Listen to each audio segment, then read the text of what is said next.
because my opening remarks tonight are going to focus on something that I think many of us may not want to hear, but it's something that all of us who are anti-imperialist and all of us who are serious about building a movement to change society and trying to defeat imperialism.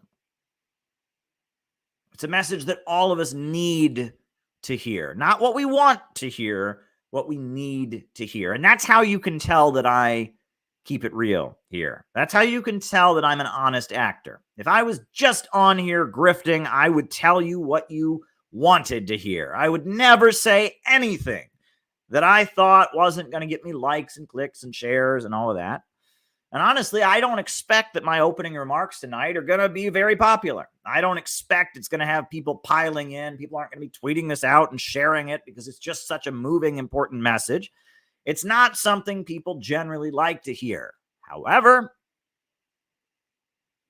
it's something that needs to be said. And I see in my life, and especially in the lead up to the February 19th demonstration and everything that's going on, I see so many places. I'm not referring to one specific situation here in my remarks, because there are so many places in my life that I hear this message. I see places where I just want to touch both people and tell them this.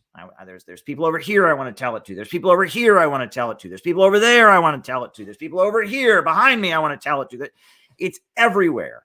Everywhere that we find people that are anti-imperialist and progressive and trying to stop the wars and build a new society, we are plagued with a problem in how people are relating to each other.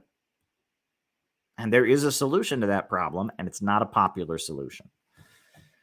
And in order to get you to understand this solution, I'm going to first point to examples of countries doing this.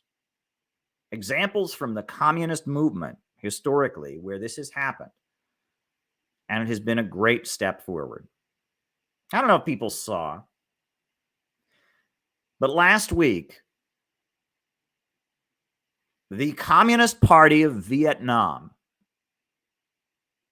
came forward with a pretty big declaration and statement. And the Communist Party of Vietnam said that they are going to be increasing their political, military, and economic relationship with the People's Republic of China. And they understand that that will come at the expense of their relationship with the United States. But they've decided they want to get along with China. That's great. Vietnam is a socialist country. They've got their socialist-oriented market economy. They've raised millions of people out of poverty. They've provided health care to their population. They've expanded the life expectancy. Their economy is growing at a rapid rate. It's a socialist society. China is also a socialist society.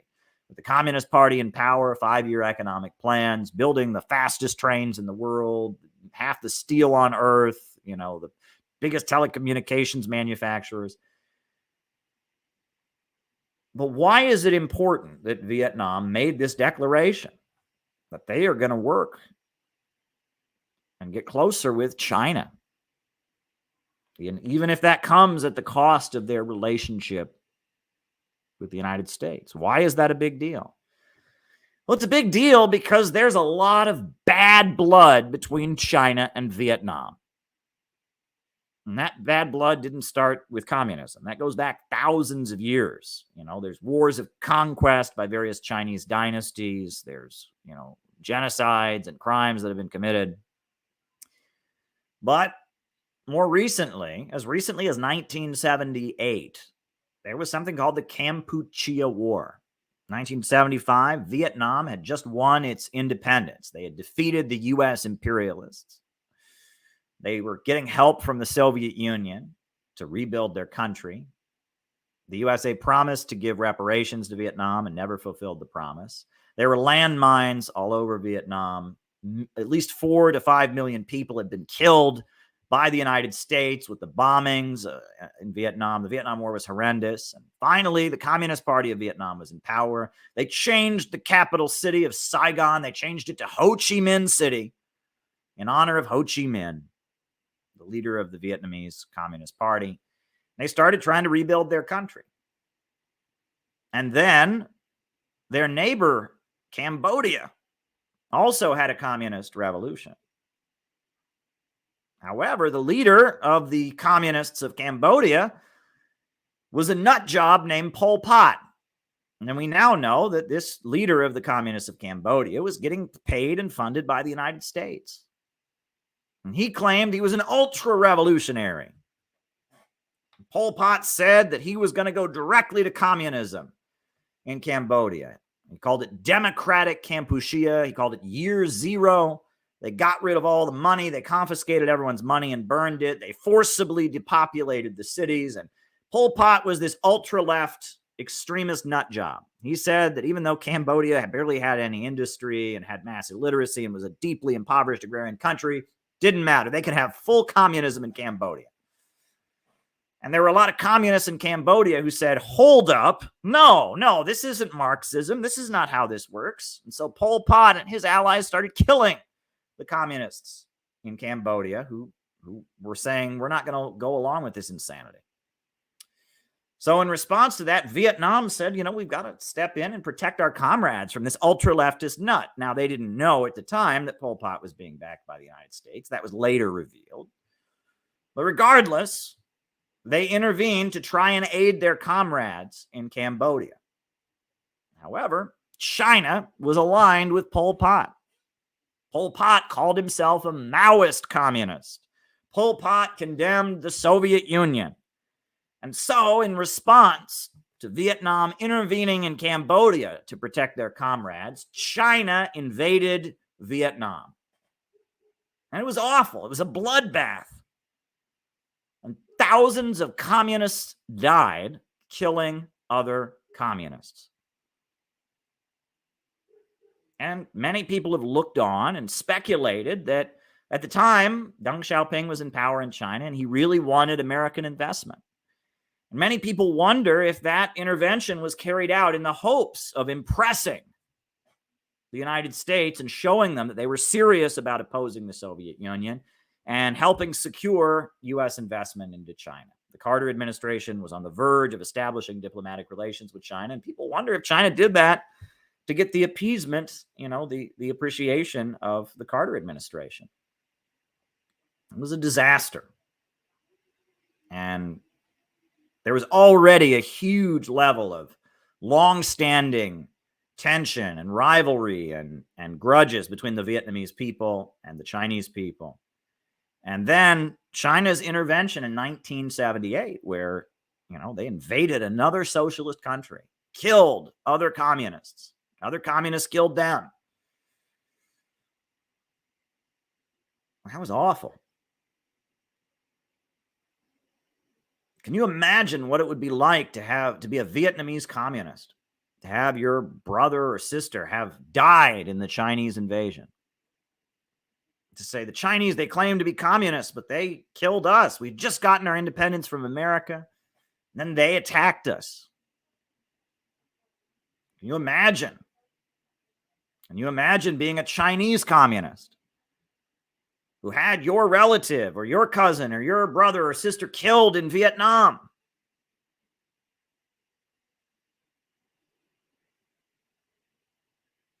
These are not easy things to get over. We like to read about them in books. We like to read about them in books, and it's very academic and all of that. But this is real stuff, folks. This is real stuff. People died. When China and Vietnam fought, people died. It was not a good situation at all. But yet, these Vietnamese communists, they have their rivalry with China. They have their painful history with China. There's some disputed territories. There's some islands that Vietnam says are theirs, that China says are theirs, that are disputed. But the Vietnamese communists, just last week, they got together, they had a conference, they had a meeting, and they came out with a declaration. And they said, China is a better friend than America is. American imperialism is leading us to a new world war. The U.S. imperialists impoverish and push neoliberalism on the world. And yeah, we have our differences with China. Yeah, we don't approve of what China did back in 1978. Yeah, we think those islands belong to us and not to China. Yeah, we have a long history. We have different culture and different traditions. And we can go back thousands of years about how the tension between the Vietnamese people and the Chinese people. But the people of Vietnam understand who the main danger is, the U.S. imperialists. They understand that the Chinese are up against the U.S. imperialists. They understand that whatever China's flaws are, it's better to work with China to defeat the U.S. imperialists than to work with the U.S. imperialists to defeat China. So they got over it. It seems that to some degree or other, the Vietnamese communists have learned to forgive the Chinese communists.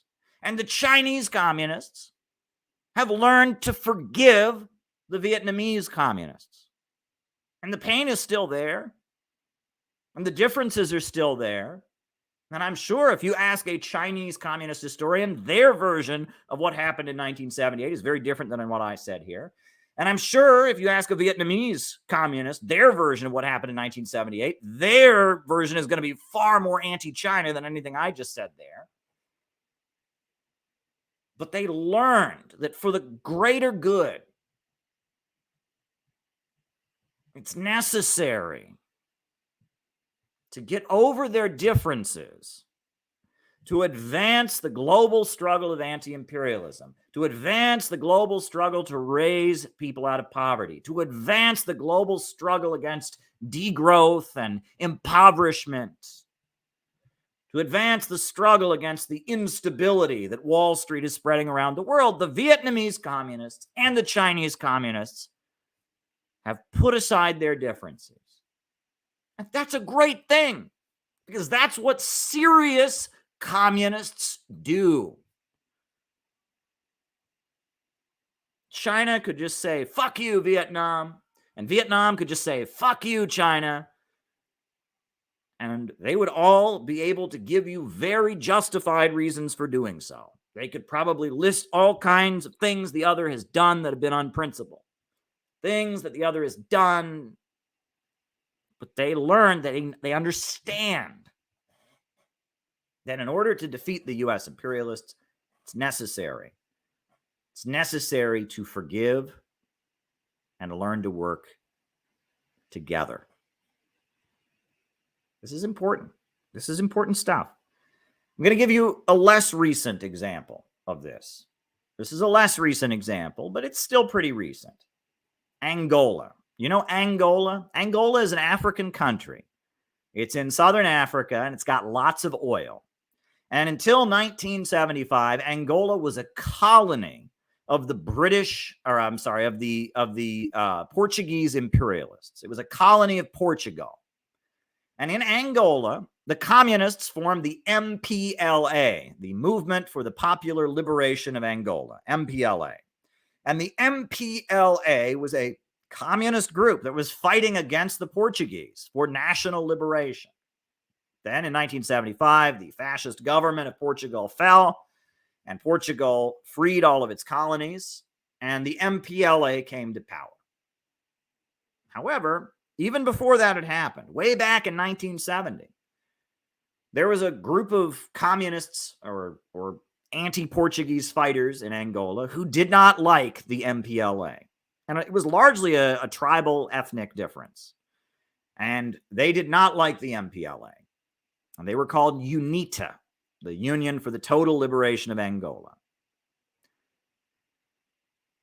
And even before Portugal pulled out of Angola, UNITA started engaging in armed attacks against the MPLA. They called the MPLA agents of the Soviet Union, agents of the Soviet imperialists. And UNITA, they claimed they were Maoist communists, and they got support from China, and they got support from the CIA, and they fought against the MPLA. So not only did the MPLA have to fight the Portuguese colonizers, they also had to fight UNITA. They also had to fight the Maoists. China gave them guns, and the CIA gave them training. And this group of Maoists in Angola was killing communists. And China was backing them. China said the Soviet Union was the main danger. MPLA was supported by the Soviet Union. So this UNITA group, got backed by China. It was not a good situation. After Angola won its independence, from 1975 all the way up until 2002, there was a civil war in Angola between the MPLA, the Communist Party, and UNITA. In the 1980s, UNITA stopped calling themselves communists. They started supporting the United States exclusively. They declared that they were Christians and Jeffersonian Democrats and believers in the free market. And they had loads of guns and weapons coming from the United States. And for 20 years, there was civil war between the MPLA and UNITA. And it wasn't until 2002 when the leader of UNITA died. The leader of UNITA was a guy named Jonas Savimbi. And Jonas Savimbi, at first, he'd called himself a Maoist communist to try and get China's support. And then he called himself a free market Christian Democrat to get Reagan's support. But he was a monster.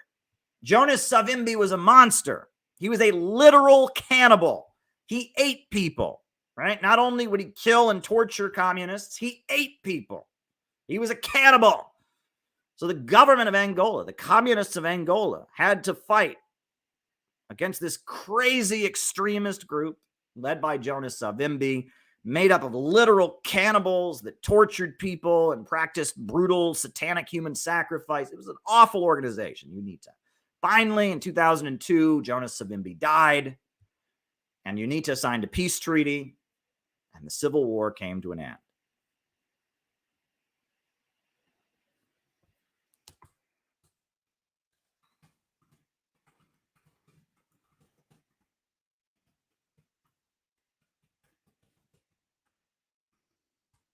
The Civil War came to an end.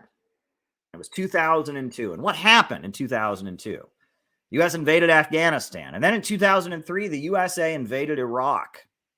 And at that point in 2003, the oil prices shot up. So the communists were in power in Angola.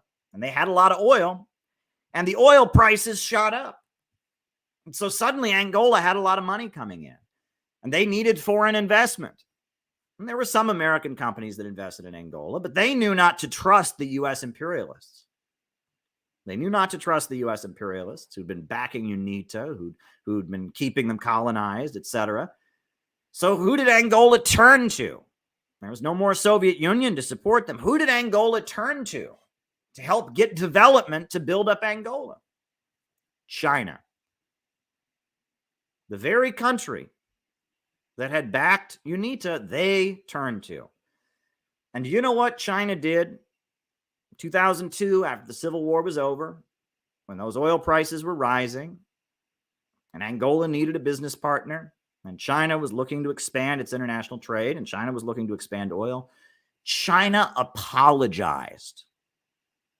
They apologized to Angola. They formally apologized for having supported UNITA. They admitted they were wrong. They said we should never have given support to UNITA. We should have always supported the MPLA. And they apologized to Angola. And Angola accepted their apology. And for the first couple decades, until about, for the first 10, 15 years of the 21st century, Angola had one of the highest rates of GDP growth in the world. The slogan of the MPLA was Angola starts now, because China was pouring in their foreign investment. The oil prices were high, and they started building bridges, and they started building highways, and they started building power plants, and they gave a lot of people the first job they'd ever had in their lives. China apologized to Angola. Angola got over the pain and the anger. Can you imagine how the Angolan communists felt to have China, who'd once was calling itself communist, aligned with the UNITA terrorists against them, but they got over it. They forgave China. And China forgave Angola for siding with the Soviet Union against them. And they got over their differences. And Angola built up its economy. China and Angola started working together because it was what needed to be done. The people of Angola needed jobs and housing and education. China needed oil to run their state-run economy. So they got over it. They forgave each other.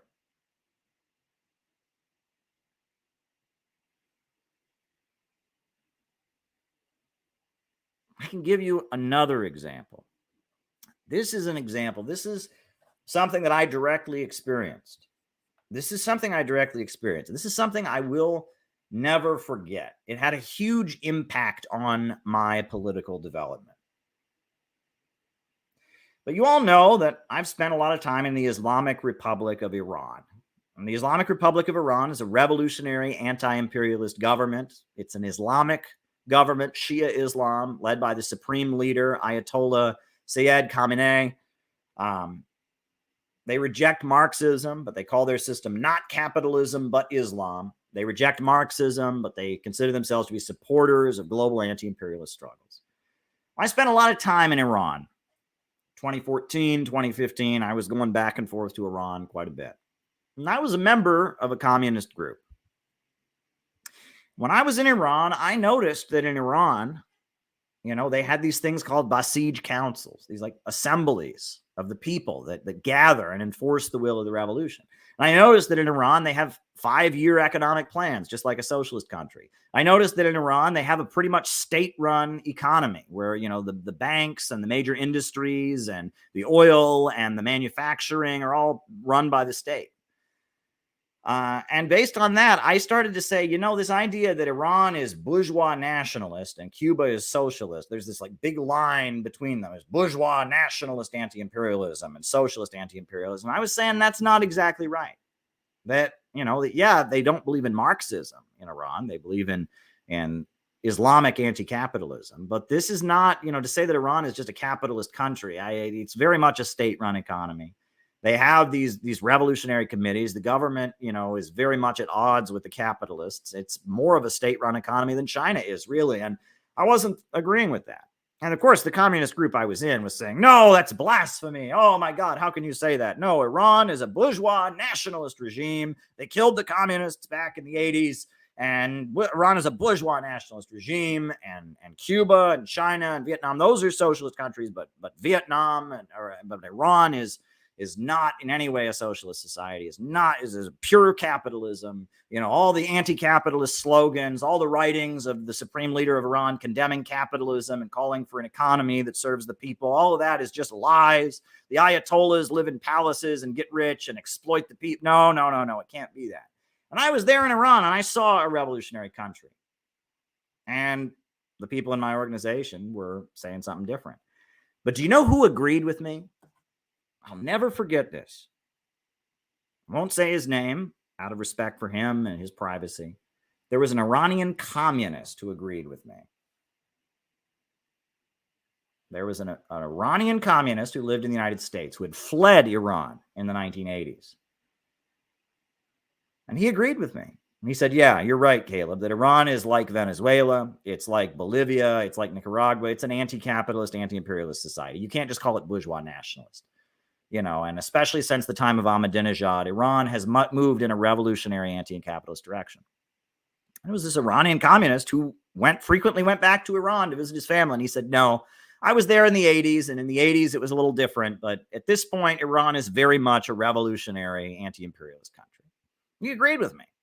And he stood up against my own party. And he said, no, I've been there. I am Iranian. I've seen it. He was defending me against my own party. But you know what made this so wild? This Iranian communist who agreed with me that Iran was a revolutionary anti-capitalist, anti-imperialist country. It wasn't bourgeois nationalism. This Iranian communist who was very, very, very pro-Iran, his brother had been given the death penalty for being a communist. During the aftermath of the Islamic Revolution of Iran, there was a lot of fighting between the Ayatollahs and the communists. His own brother had been killed by the Ayatollahs, and he had been tortured by the Ayatollahs. If there's anyone who had any right to just hate the Islamic Revolution, hate Khomeini, hate Khamenei, to say, I hate those people, there's nothing revolutionary about them, they're a bunch of, agents of imperialism, a bunch of phonies and frauds. If there's anybody who had any right to completely denounce the entire government of Iran, to say that the government of Iran were illegitimate, this guy's brother had been killed by the Islamic Republic, and he himself had been tortured by the Islamic Republic, fled to the United States, but yet he understood that, these people,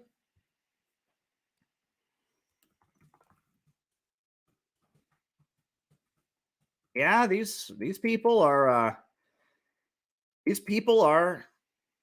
the people who killed a lot of communists in the 80s. These are the people that, very much, carried out a lot of executions, etc.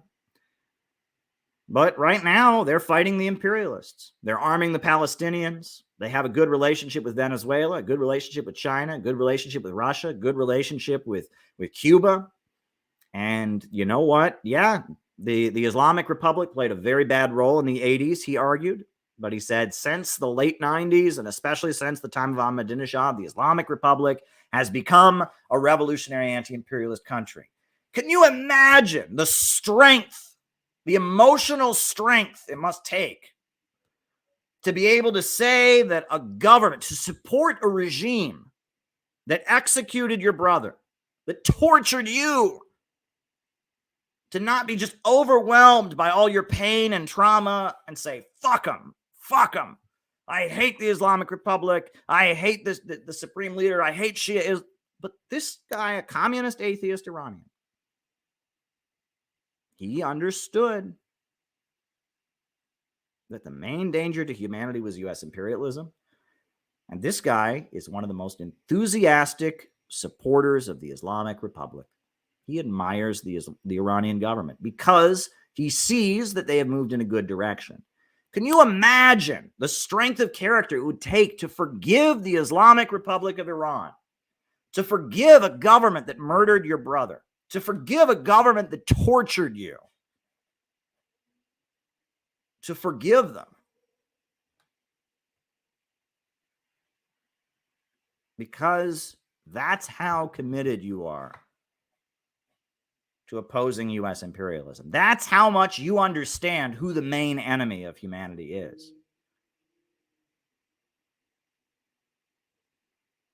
To be able to get over your differences, for an Iranian communist who experienced heavy repression, to get over his differences with the Islamic Republic, and because he understood that U.S. imperialism was the greatest enemy of humanity, that takes amazing strength of character.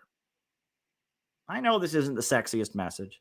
I know this isn't what people want to hear. This isn't drama on YouTube. I'm not sitting here cussing out somebody who disagrees with me. This isn't what you all want to hear. You all want to hear me, have a big Twitter war with somebody or start screaming and yelling about Vosh and cussing up a storm. But I'm telling you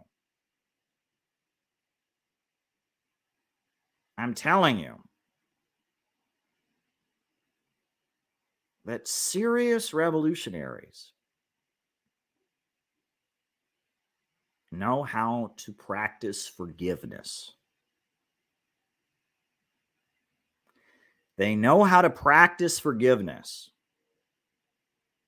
And they know how to work with people who have wronged them and harmed them when it serves the greater good.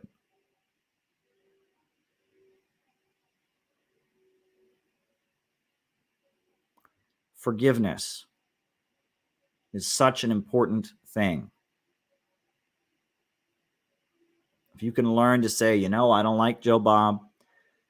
Joe Bob has not treated me right in the past, but in order to defeat U.S. imperialism, it would be better if Joe Bob and I had a working relationship. If Joe Bob and I could cooperate in our activities, it would be better for the global struggle against U.S. imperialism. I'm going to say, Joe Bob, I'm sorry for what I've done to you. I forgive you for what you've done to me. Do you forgive me for what I've done to you? And Joe Bob, sorry for what I've done to you. You don't have to be buddy-buddy with Joe Bob, and you don't have to invite Joe Bob over to your house and you know, sit on his knee and all of that.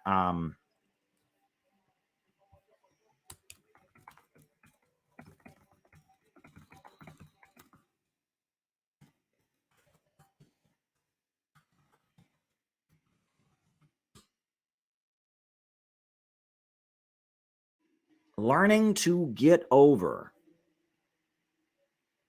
your differences and work with people it's difficult to work with, and find unity with people it is hard to find unity with, to forgive other people, to put aside your own grudges and egos and do what is necessary for the greater good, what is necessary to serve the movement.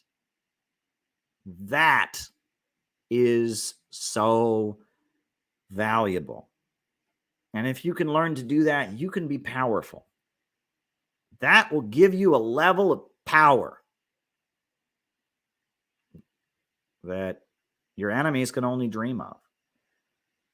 Because people who are spiteful, people who are vengeful, people who hold a grudge for 1,000,000 years, people who sit there, that guy looked at me funny 10 years ago, get him out of here, I won't speak to him. That's not a sign of strength. It might seem tough. It might make you feel like you're strong and powerful. Someone offends me, I drive them out. No one is allowed to push me around. No one can offend me. I'm powerful. Might feel that way. But in reality, if you feel a need to hold on to every grudge and grievance, if you feel a need to clash with other people, to defend your honor, to prove how important you are, to prove your strength, you're not a strong person. That's a weakness. That's a weak person.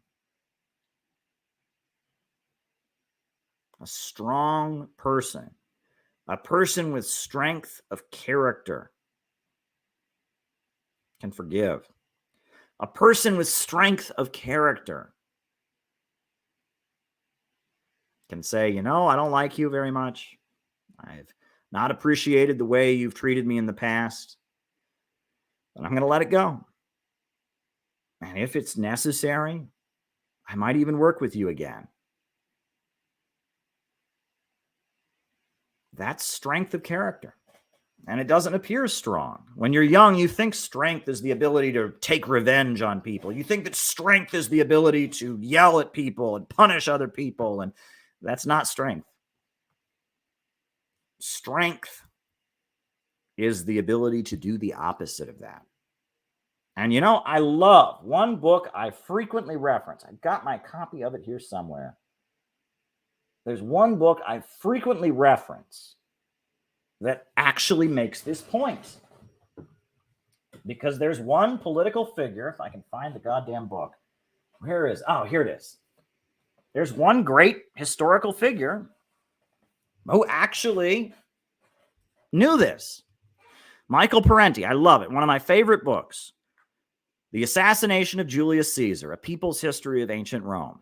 Do you know one of the strengths of Julius Caesar? One of the ways that Julius Caesar became such a powerful figure, such an effective leader of the Roman Empire? Do you know what it was?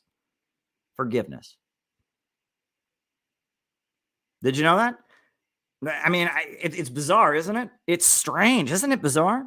You think of Julius Caesar as this big, strong military man and conqueror. But Rome always had big, strong military men and conquerors. It was Rome was conquering the whole world. But one of the things that Julius Caesar was famous for is that he basically changed the way the Roman Empire operated. Before Julius Caesar came along, when the Romans wanted to take over some place and there was some king, if they wanted to take over some city, state, or some nation, there was some king who fought them. When they rolled in, when they defeated them, they would take brutal vengeance and they would cut off people's heads and rip people into pieces. They would crucify people and they would just engage in all kinds of ugly, ugly acts of brutal vengeance. And that was the way the Roman Empire operated.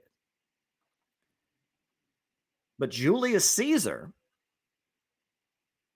one of his strengths was he had this understanding that if he did that, the people of that province and that city are going to hold a grudge. They're going to hate Rome. And the next time Rome is fighting somebody, they're going to go fight for whoever's fighting against Rome. And so after hundreds of years of Rome fighting people and conquering them and brutally killing and torturing people, and Julius Caesar implemented a policy where after they won a war with a country, after the local government surrendered to the Roman Empire, Julius Caesar would forgive the king. He would forgive the local king. Make an arrangement. You have to pay tribute to the Roman Empire. He would forgive the local king. And he actually had proposals.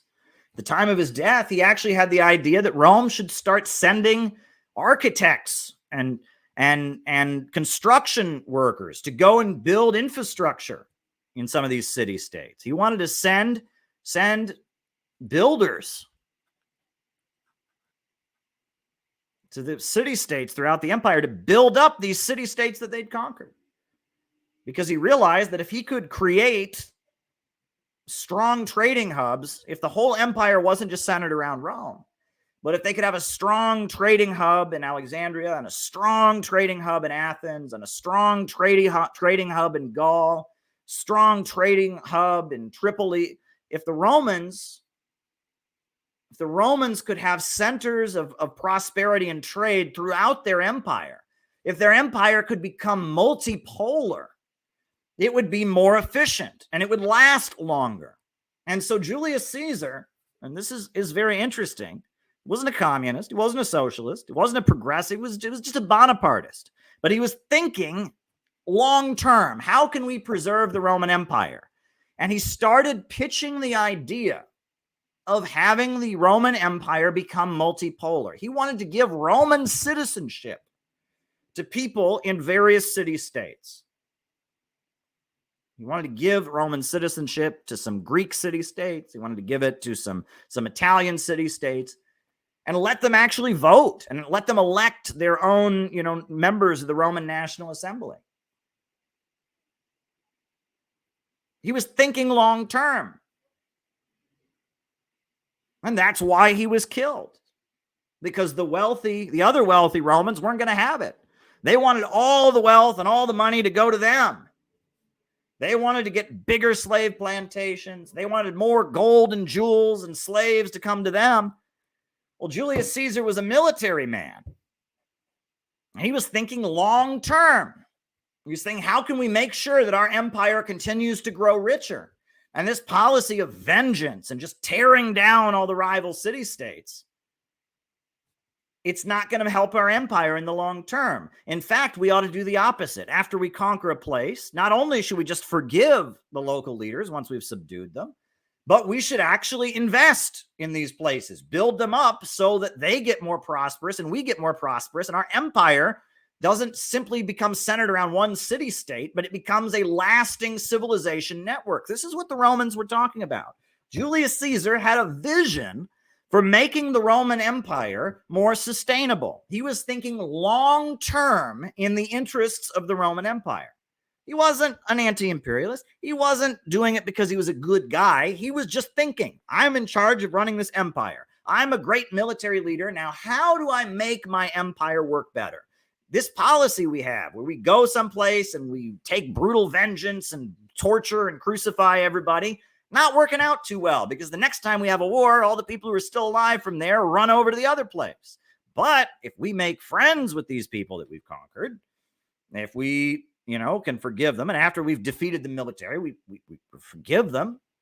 We actually make their lives a little bit better. We give them some new roads. We send a couple people, doctors there to teach them basic medicine or something like that.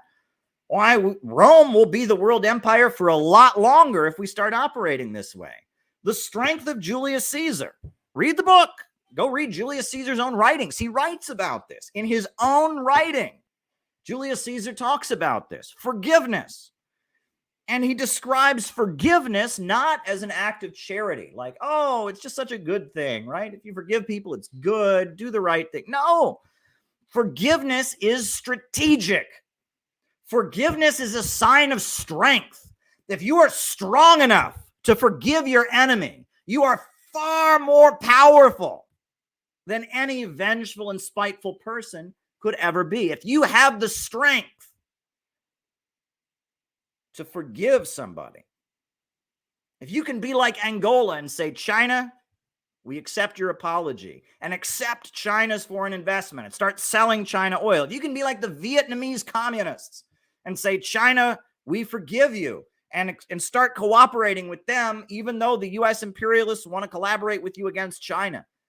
If you can be like those Iranian communists who said, the Ayatollahs tortured me and they killed my brother, but you know what? They're the anti-imperialist government right now, and they're fighting the imperialists, and I know the imperialists are the main danger, so I'm still going to support them despite what they personally did to me.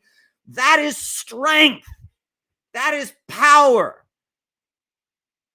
And that's what people need to understand. Spitefulness, rage, temper tantrums, revenge, grudgefulness. This is not strength. This is not strength. It takes a very strong person to say, I forgive you. It takes a very strong person to say, I made mistakes and I'm sorry. And it takes a very strong person to say, you know what you did to me was not okay, but I overreacted in response to it and I made mistakes.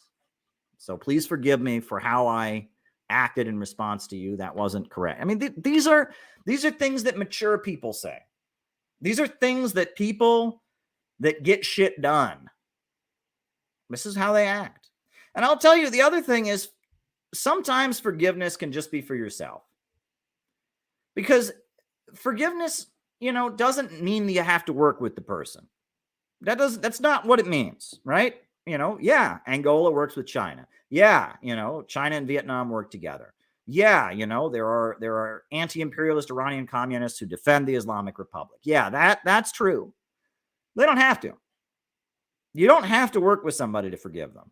And if it's going to put you in danger, there's a difference between forgiveness and putting yourself in danger again. Great example. You have a friend, and this friend borrows money from you. Right? You lend him some money and he doesn't pay you back. And you lend him some money and he doesn't pay you back. If he comes to you and asks for money again, you can say, buddy, I'm really angry at you for not paying me back, but I'm going to forgive you. And you can forgive him, but you don't have to give him any more money. There's no reason for you. I mean, he has a pattern of not paying back the money. You don't have to give him more money. You don't have to put yourself in danger. That's not what forgiveness is. Don't confuse it. Right? Forgiveness does not mean you should work to your own detriment. That's not what it means. Not being vengeful, not being spiteful, getting over your personal rage and anger does not mean that you then have to let the person harm you again or let the person put you down again. Sometimes you just have to forgive for yourself. You know what? Sometimes the only person who benefits from the forgiveness is you. Sometimes the other person may not even know that you forgave them, but it's still a good thing to do. It's still a good thing to do. I mean, I'll just quickly mention, there are people who put out that despicable, deceitful document against me who have apologized to me. And I forgive them, and I do. However, they're not welcome back in CPI. And it's not because I'm being spiteful. It's not because I'm trying to be vengeful. It's just that if they're capable of doing that, now they're sorry. Now they realize it was wrong, but it shows a level of judgment that indicates that if they were to come back, they could be a danger to the organization. And so I forgive them, and I do forgive them. And if they're watching, those who have apologized to me, I forgive you. But you can't come back into CPI because it's not just about me, it's about the other people in the group. And you did something very destructive. And the fact that you're capable of doing something like what you did to me and what you did to our organization before means that, if your mood changes, you might do something like that again. And I also know that in putting that document out, you had help from some pretty bad people. And you might still be in touch with those people. So I can forgive you, and I do forgive you, but you're not welcome back in the group. And that's consistent. Forgiveness does not mean endangering yourself. Forgiveness doesn't mean you have to give another $300 to that friend who's never paid you back. It means you don't hold a grudge against him. It means you don't hate him for not paying you back, but it doesn't mean you have to give him more money. If he's proven that he's not capable of paying you back, he's not consistent, you don't have to give him more money. But the point is you shouldn't hold the lingering resentment. That's the point. Forgiveness is about an attitude. Forgiveness is an attitude. It's not even really about deeds. It's, are you going to be a spiteful person? Are you going to be motivated by your own petty feelings of having your ego wounded, your own petty pain and resentment? Or are you going to be motivated by thinking, what is for the greater good? What is for the greater good in the long term? And if you can get over and learn to let go of the pain and the resentment of what's been inflicted on you, and instead think what is strategic, what is for the greater good, then you are practicing forgiveness and you are operating in a way that is rational. Again, you don't have to hold a grudge and be angry at your friend for not paying you, but you don't have to give them another $300. These people, I forgive them, but they're not welcome back in the group because based on what I have determined and what other people in the group have determined, I've consulted with other people, they're a danger to the organization. It's not that we hold a grudge. It's not that we're going to spend our time trying to track them down and get them to get revenge. No, it's just that if we let them back in, it would endanger the group. And forgiveness does not mean you have to endanger yourself, right? That's not what forgiveness is about. Forgiveness is not about putting yourself in danger. It doesn't mean you didn't learn anything.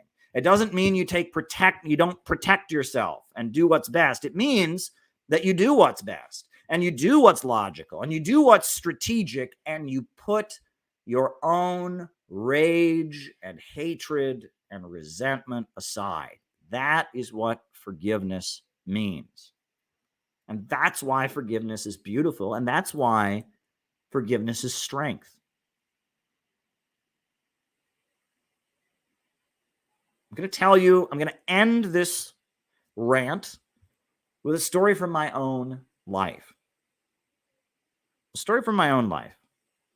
And, years have gone by, and, there might be people in my hometown who know who I'm talking about. And that's fine. I mean, I'm not going to go into too much detail, I guess. But when I was in high school, there was a teacher at my high school who was not a good dude.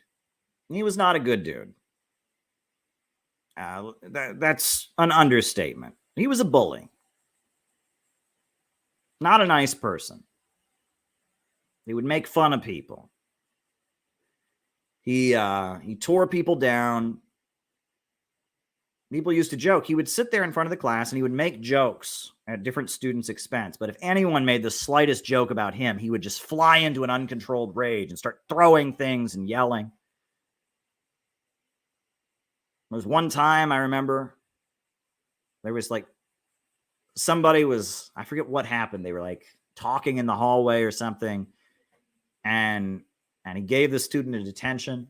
And so then the student was 2 days later, this student was talking to somebody. And they're like, yeah, he gave me a detention just for talking in the hall or something. And he overheard this student. And so he just ran out into the hallway and started screaming. He's like, you don't talk to other people about what I do. If you think I didn't give you a detention, you come to me and talk to it. How dare you go talk to this other person about it? The guy was just very awful. He was an awful, awful human being. Just an awful person, right? Just an awful, awful human being.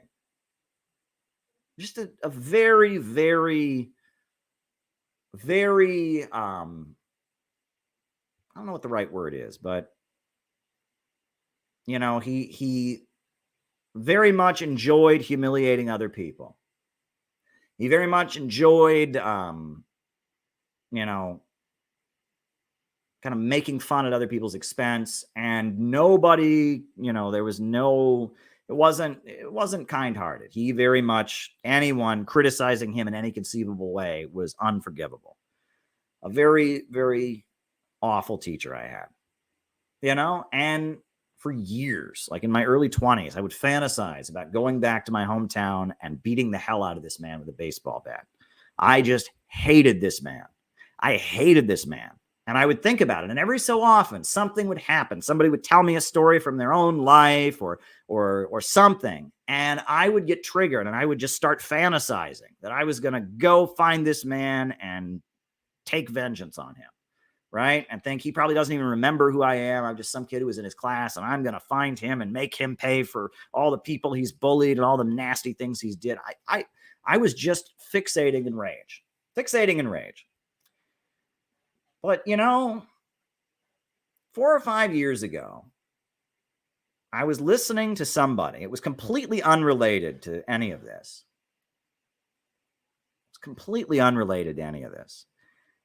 And I was listening to somebody talk. And I remembered the first day of his class. I took his class. And I remembered something about this teacher I had, this awful teacher I had. I remembered that every day on the first day of school, he would show a PowerPoint to the class about all the awards he had won for being a teacher. And we would sit there. I remember sitting there. I'm in ninth grade. And for the entire 40 minutes, he had this slideshow up on the screen about, and I won this award, and here I won this award in college, and here is somebody famous who once said something good about me, and here's the association that I'm the president of. Boom! It hit me. What kind of person, what kind of teacher spends the entire first day lecturing a bunch of ninth graders about what an awesome person they are? What kind of person does that? A very insecure person. And if you think about the way he conducted himself, the way he flew into a rage if anyone criticized him, the way he put other people down constantly, he was constantly denigrating other people. Where does that come from? That comes from pain. That comes from insecurity. That really what he was displaying to all of us was not how powerful he was, but actually how weak he was. This was a very emotionally weak and fragile person. And that's why he acted this way. That's why he was relentlessly boastful. And honestly, I wasn't the only person in my town. And again, if there's people from my town watching, I don't fucking care. I wasn't the only person in my town who hated this guy. A lot of people couldn't stand him because he was constantly boasting to everyone about his accomplishments. He could not handle even the slightest criticism. This man had never made a mistake in his life. He would, have big fights with people. At one point, I forget what it was. It was like the heating system at a church in the town wasn't environmental or something. And he threw a temper tantrum in front of the whole congregation when they had a meeting and voted against it. He was the only one to vote no. And he stood up and shouted no, because he was trying to show off how smart he was about, energy saving technology or something. This guy was a nut. And honestly, people who knew about this guy said he came by it pretty honestly. This guy came by it pretty honestly. He'd been pretty, well, I don't want to get into his personal life. That's one of the problems with small towns. It's kind of like being on the internet. Everyone knows all your personal business. I'm not even going to say why, but this guy, if you dug enough into who he was, who his parents were, where he came from a couple towns over from my town, you knew why he acted this way. This was a damaged person. This was a weak person. And when I realized that, all of a sudden, the desire for vengeance that I had just faded away. I didn't want to take revenge on him any longer. fact, I kind of felt sorry for him. He didn't need me to take revenge on him, because the way he was acting was already the result of being in a huge amount of pain. He was in a huge amount of pain, or else he wouldn't have acted that way. So if I had gone back to my hometown and knocked on his door and beat him in the head with a baseball bat, it wouldn't have really made much of a difference.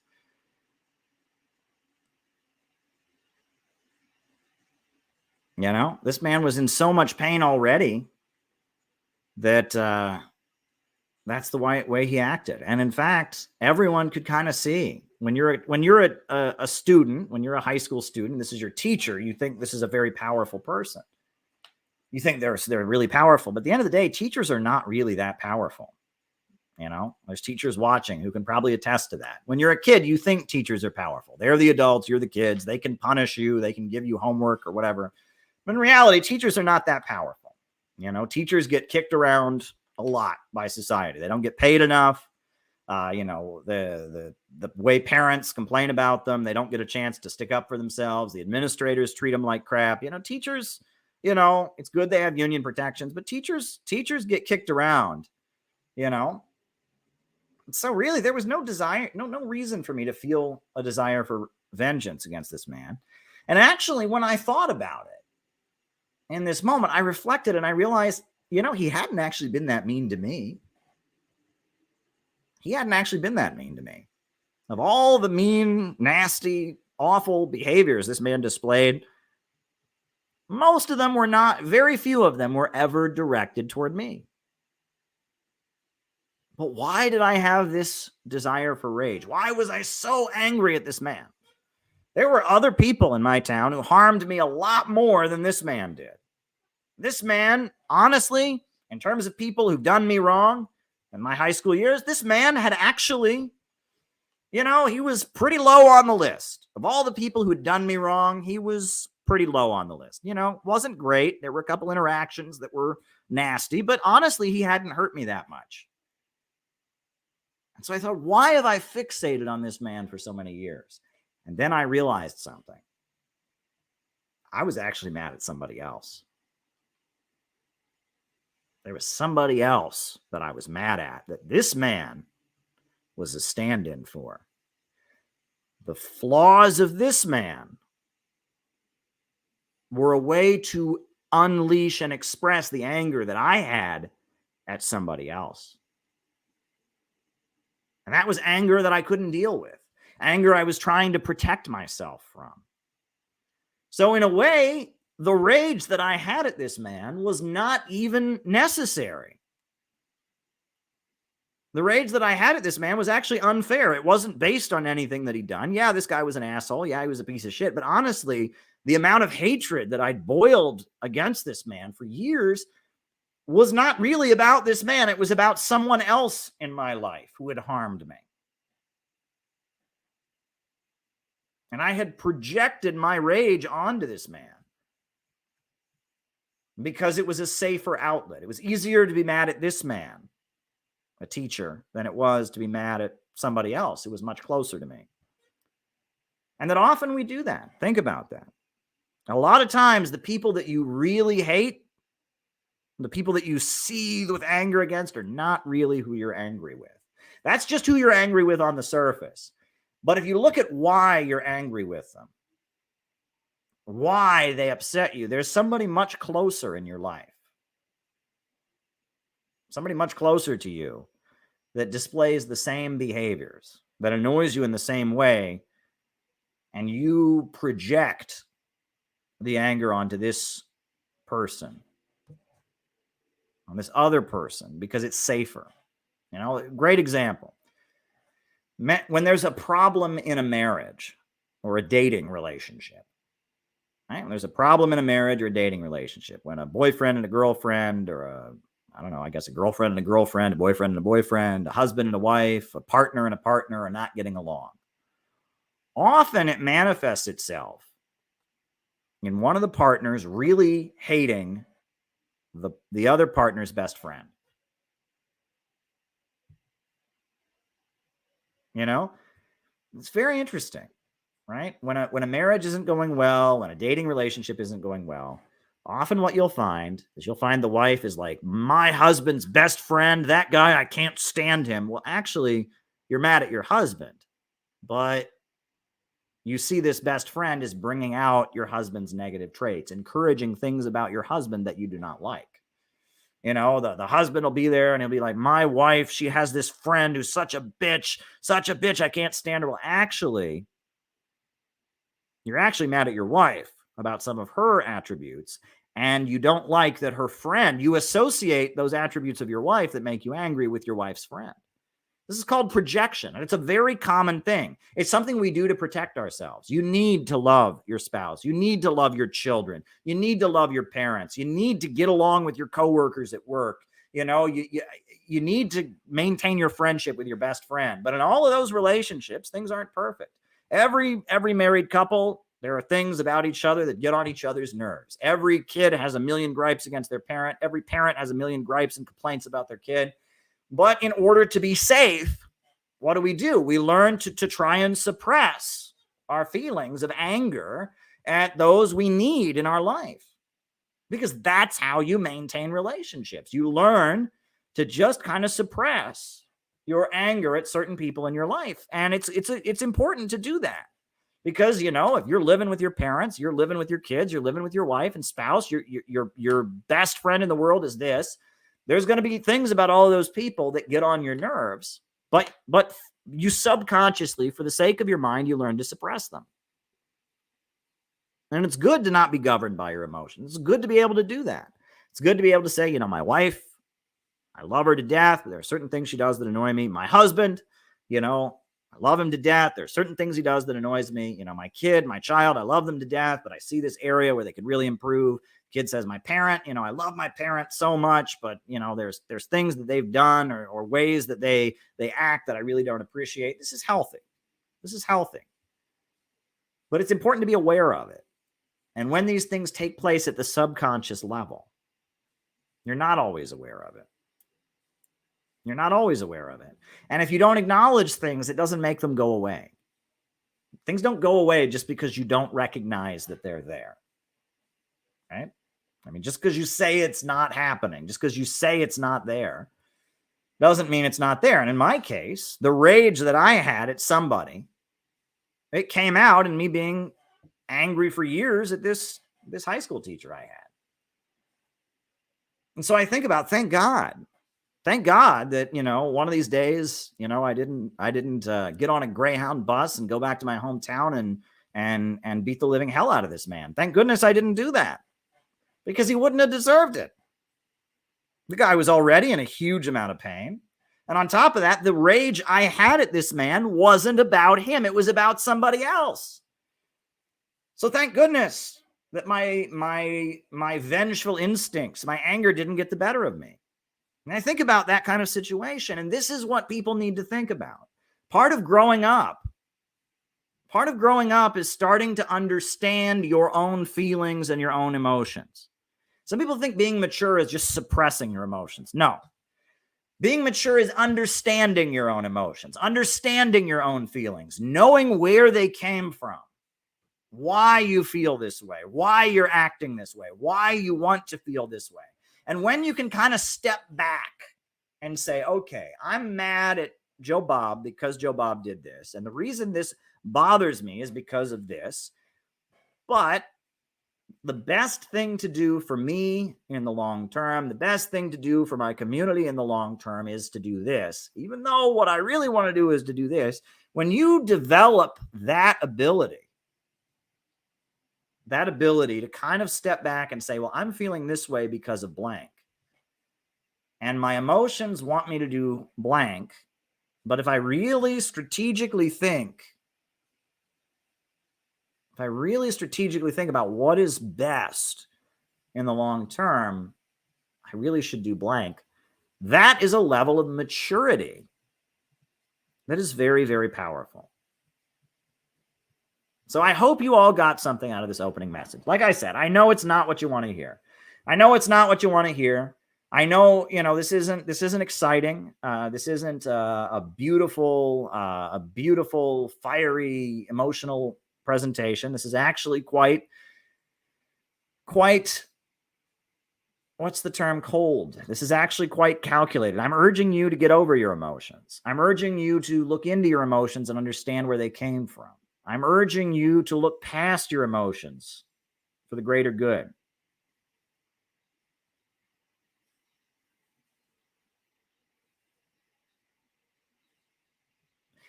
That's what I'm urging you to do.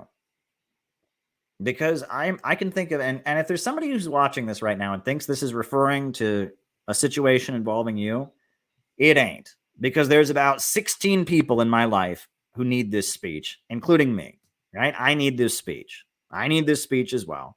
But there are so many people in the lead up to February 19th. There are so many people that I want to just say, learn to forgive.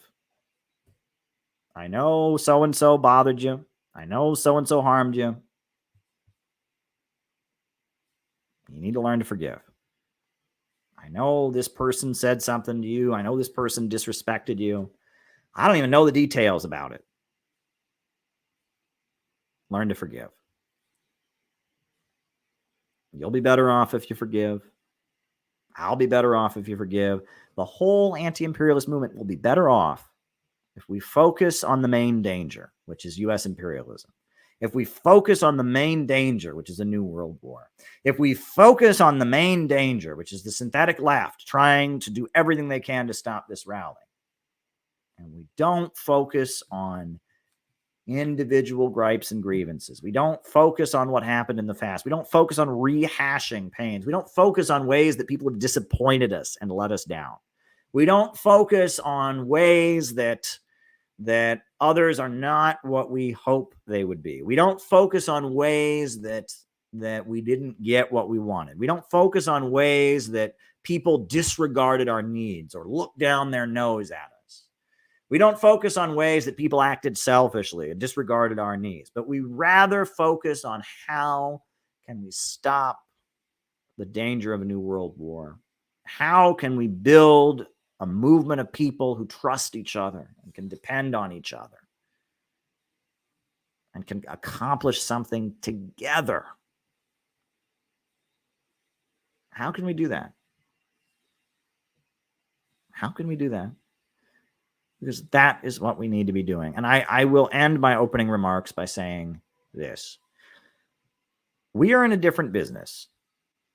We are in a different business than Jackson Hinkle. We are in a different business than Jimmy Dore. We are in a different business than Max Blumenthal. We are in a different business. We are doing something different here. That's not to disrespect what they are doing. What Max is doing is awesome. What Jackson's doing is awesome in many ways. What Jimmy Dore does is amazing. I love Jimmy Dore. He's been doing great videos. He had me rolling to this afternoon. His video where he had the Mitt Romney impersonator, I was dying laughing. It sounded just like Mitt Romney. It was really funny. It's not to denigrate what all these people are doing, but we're doing something different. We're doing something different. We are building a community of solidarity. We are building an anti-imperialist community. We are building an organization. We are forging comradeship. This isn't just internet entertainment. If it was, I would talk a lot differently. I wouldn't give speeches like this about forgiveness. I wouldn't be doing that. I wouldn't have talked to you for an hour and 12 minutes about forgiveness if all this was internet entertainment. We are actually building a community. We are actually building an organization. And our ideology and our teaching is what holds the community together and directs its purpose. But we're actually building a community. And so, you look at somebody else, they got more likes and clicks. Doesn't matter. They're doing something different. Right? You look at somebody else, they got, they're doing this and that. It doesn't matter. We are doing something very different here. And honestly, I don't know who we can compare ourselves to. I've actually sat around. Who are my major competitors? Who am I competing with? And I thought, who am I competing with? Bob Avakian, the RCP? No, they're doing something different. Who am I competing with? The Communist Party? No, they're doing something different. Honestly, there's nobody we can compare. There's no yardstick we can rank ourselves next to because no one is doing anything close to what we are doing. There's people that have similar goals. There's people that have established similar relationships at one time. But honestly, we are pioneers. We are blazing new trail. We are cutting new ground. So there's nobody we can compare ourselves to. Are we doing a good job? Are we doing as good as Bob? Are we doing not as good as, we can't compare. There's no one to compare us to because we are blazing trail. We are there. You know what that means, blazing trail? That means there's no path, right? That usually in the middle of the woods, there's a path where people have walked before. There ain't no path. We're going into virgin forest, fresh virgin land, as they would say in the Soviet Union. We're blazing trail. We are pioneers going where no man has gone before. So there's absolutely no one that we can compare ourselves to. Nobody. We can't compare ourselves to online personalities. We can't compare ourselves to the existing socialist organizations. We are completely on our own. And as we do this more, we're going to get more successful. And other people are going to copy us, and they're going to see what we did, and they're going to say, well, we're going to do what CPI did. We're going to do what Caleb did. We're going to do what Caleb and Elizabeth and Tyler and Sage and we're going to do what all of them did, and that'll be a compliment because it'll mean that what we did was so damn good, somebody else tried to copy us. It'll mean that what we did was so darn successful, somebody else watched it and said, all right, let's try to make this work for us. That's what it'll mean. The more successful we are, the more people that start doing the kind of shit that we do, talking the way we talk, it's a compliment. It's a compliment. We are doing something completely different. We are in a league of our own. We are in a league of our own. We are on a whole nother level. We are doing something that has never been done before, but desperately needs to be done. And I am so happy that we are doing that. And it gives me great joy and satisfaction and fulfillment to know that I am doing my best to get shit done. If I was just in this to make money, I'd be a reporter. If I was just in this to make money, I'd have gone to law school probably. If I was just in this for my own personal gain, I would collect my check from RT and stay the hell out of politics. I probably wouldn't even be on social media. Social media makes me sick sometimes. But there's a part of me that needs this. I need to know that I'm doing the right thing. I need to be part of a community. I need to have comradeship, brotherhood, and sisterhood in my life. And I think all of you that are watching, to some degree or other, you need that too, or else you wouldn't be here. You'd be watching somebody else, someone who's more entertainment oriented. We're here because CPI and these streams give us something special. They teach us things that we don't normally know about. They give us a purpose. They give us a place to belong. And that's good. And that's what we are offering. And nobody else is offering that. So we can't compare ourselves. We just got to keep doing what we do. When we make a mistake, we got to correct it. And we got to keep doing what we do better, more effectively, more efficiently. And we're fine. We're fine. The world is going to hell in a handbasket. Satan is riding high. But there is hope. Mao is coming down from the mountain. A does not equal A, and you never step into the same river twice. Joe McCarthy drank himself to death, and the forces of evil will be defeated. A new upsurge in the struggle against U.S. imperialism is now emerging throughout the world. Ever since World War II, U.S. imperialism and its followers have been continuously launching wars of aggression. But the people of various countries have been continuously waging revolutionary wars to defeat their aggression. And while the danger of a new world war still exists, and the people of all countries must get prepared, revolution is the main trend in the world today. And while the danger of a new world war still exists, and the people of all countries must get prepared, revolution is the main trend in the world today. And that concludes my opening remarks.